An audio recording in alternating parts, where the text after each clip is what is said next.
Hi, my name is Sumekha Narang, and in this video I will be showing you how I used my Raspberry Pi microprocessor to change it into a motion detector.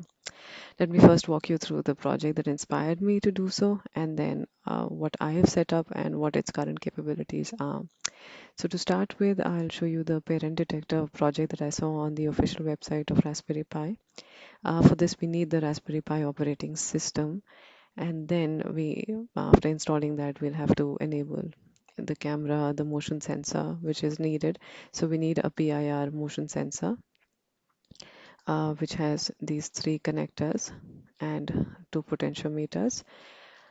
We have a Raspberry Pi camera which goes into this little socket here. It's a little module in which this um, ribbon cable goes into while the Raspberry Pi is off, and then we'll have to enable it using the Raspberry Pi menu, like so. We go to the preferences, configure, and then enable the camera.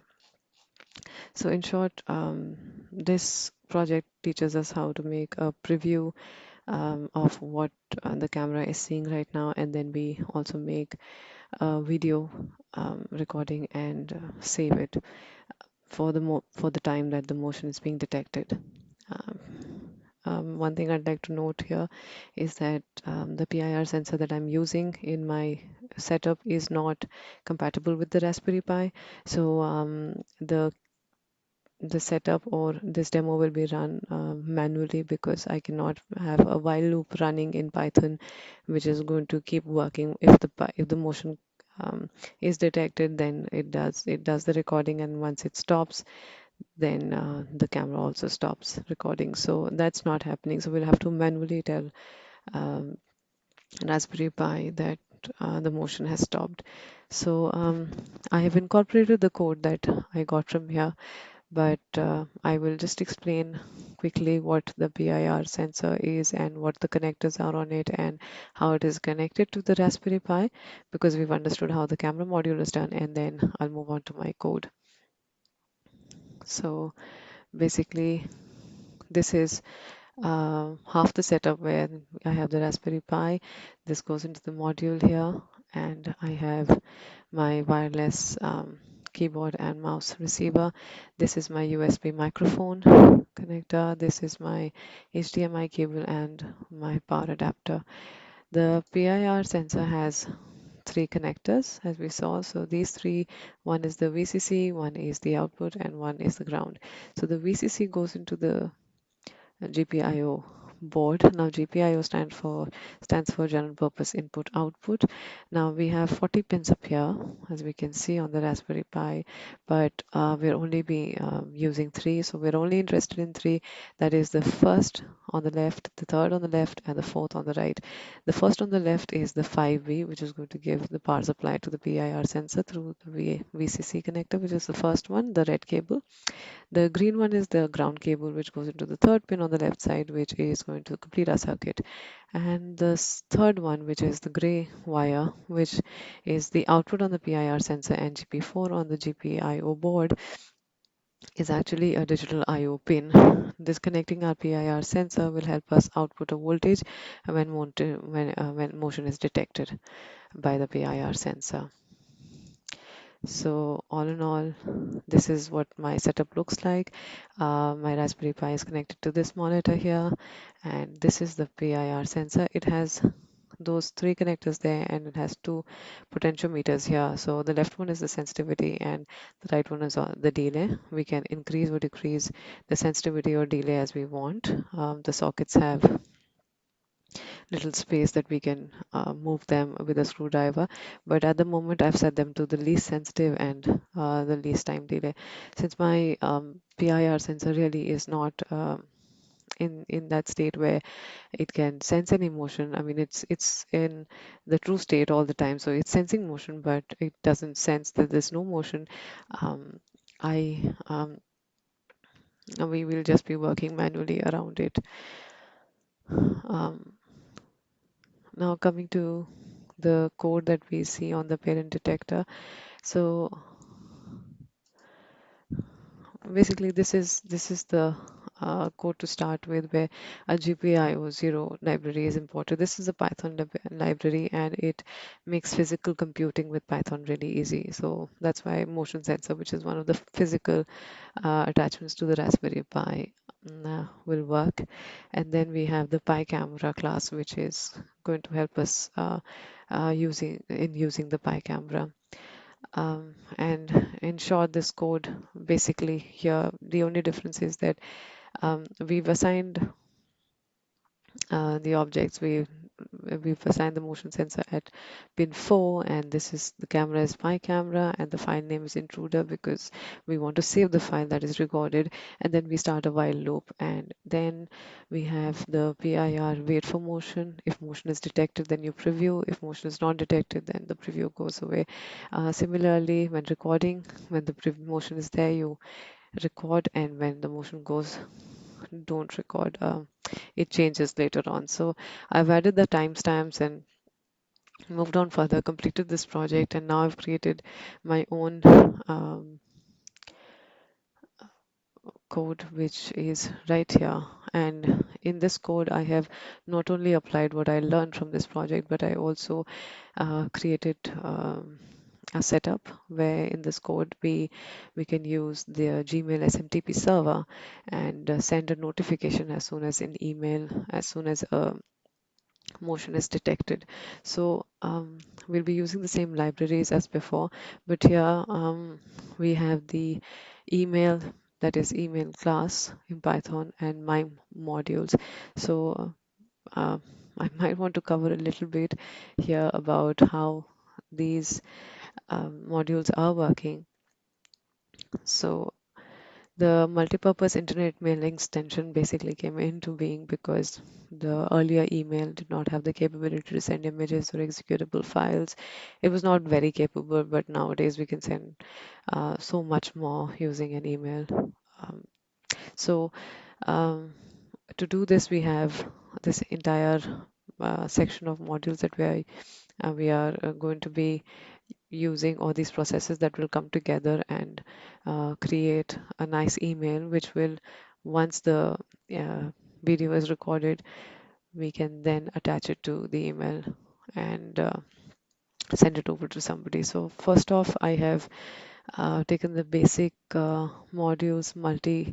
Multi-part means that we have multiple things happening in that um, code, or this module, which is going to help us make the subject line, the body, and attaching a file, all of that. And then we have the import call. So we have the let me start with the email address first.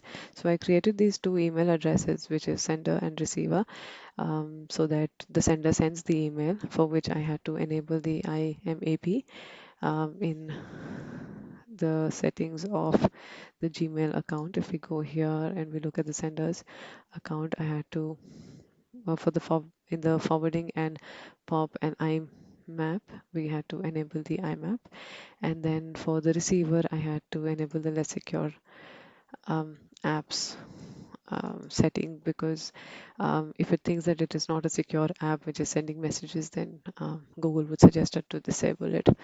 So coming back to the code,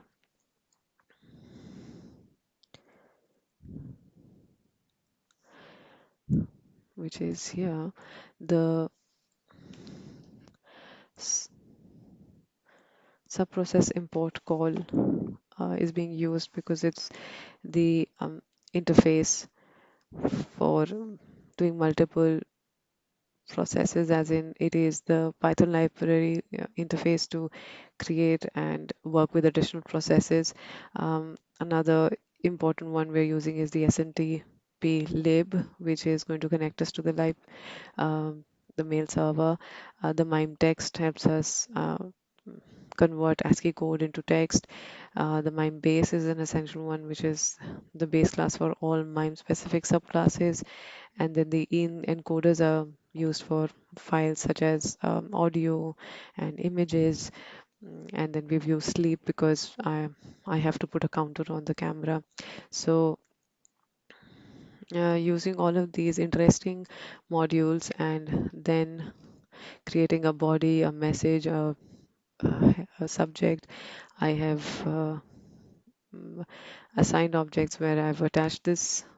I've called the file an attachment, and then I have attached this file into the message, and then we will get these messages called print motion detected, print video has been recorded for 5 seconds, and then we get a message uh, that the video has been attached successfully on the email and then the email has now been sent. So while I explain the code a little further, let me run this code here.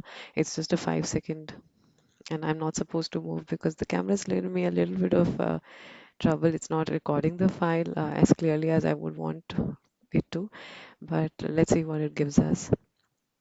So in the end, I have used the SMTP, the Gmail server. This is how we connect to the Gmail server, and we use port 587, and then we use the from and to email addresses in order to send the email. And here we can see, if we go here, the receiver has already received an email. So the sender here, if I look, an email has been sent to the receiver at 5:41, which is the time right now, and there is a message that is received now. So I'll quickly download this file and show you. I hope it is a decent file to show, but there is something wrong with my camera. So if it's not recorded, please. Oh, that's nice. So I'm still speaking, you can see. So this is me, Sumega Narang. Um, so this is what I've accomplished by now. But the biggest trouble I've had, talking about the challenges that I've faced during this project, was that I have the wrong PIR sensor. I did notice that there is a PIR sensor which I ordered online, but it was only received yesterday. So I saw that this is um, uh, compatible with the Raspberry Pi, and I could see it working on initial setup and initial tests, but it was too late for me to incorporate this in my video or my report. The other problems that I faced were using the Motion Eye operating system. This also was an interesting option which I could have used using Motion Eye operating system, which uh, is a system which automatically makes your computer a surveillance system, and it's easy to send emails. You can create a working schedule, you can take still messages, images, you can store your files on the SD card and upload on Google Drive. So there were many things that could go on with the Motion iOS, and these are the supported devices. But the problem was that many people did report after I encountered that issue that the operating system was not getting loaded on the Raspberry Pi. The other thing I tried was the OpenCV, which was also a way to create a surveillance system. Now, OpenCV is an open source computer vision and machine learning software library, but in the end of the whole setup, I had to create a virtual environment, and that was just not happening. My commands were failing again and again. So I had a lot of trouble there, and then I had to give up and get back to the parent detector. Um, so these were my challenges. Most of my time, as I said, went into just figuring out why my PIR motion sensor was not working. But nevertheless, I did have I have this. So I have come.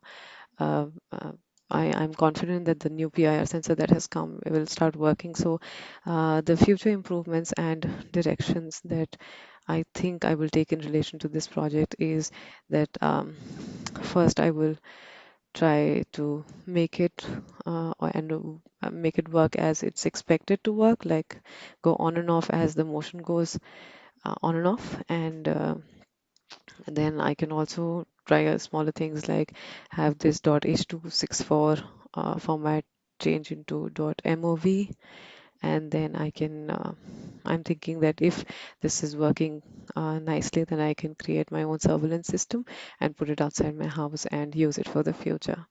So that's all from me. Um, this is my project, and this is how it is set up, and I hope this is good for the assignment. Thank you very much for your time. Bye bye.